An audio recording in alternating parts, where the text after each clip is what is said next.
Pastor Stanley, who wished to answer some of the remaining questions, decided to acquire extra time. To be fair, therefore, we would have to give similar time to Mr. Deedat. Yes.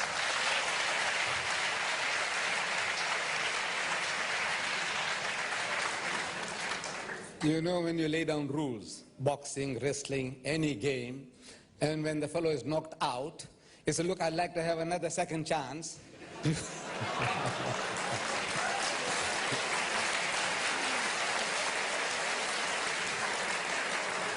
But never mind, out of grace, I mean, there's much is involved. We give our brother the latitude.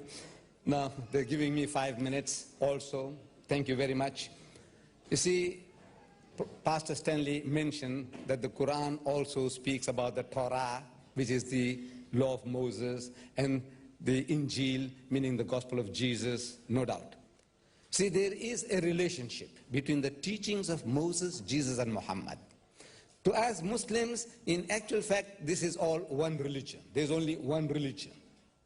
These are not three distinct religions, but it's a different subject. As soon as I start expounding that, you need more time.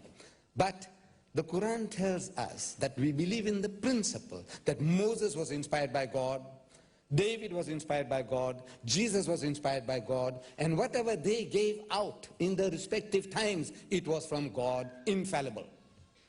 But those words were not preserved in the pristine purity. That is what we are questioning. We're not questioning Moses, but what was written was not written by Moses. If he had signed his name, no problem. If Jesus had countersigned Matthew, Mark, Luke, and John, there would have been no problem. But since Jesus didn't write a word, in his lifetime not a word was written. He didn't write it, nor did anybody write a word in his lifetime.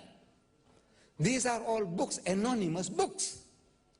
And the Christian scholars are telling us they have no ulterior motives.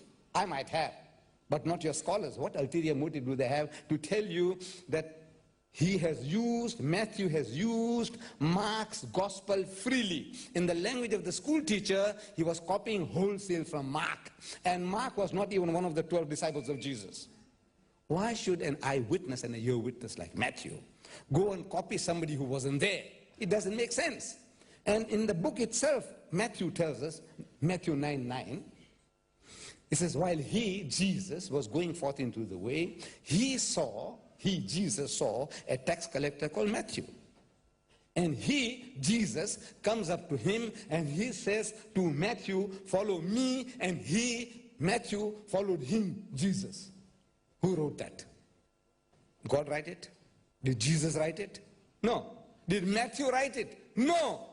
Yes. If Matthew wrote it, he would say, while he was going forth into the way, he saw me at the tax collector's table, and he came up to me and told me to follow him, and I followed him. This is written by somebody else.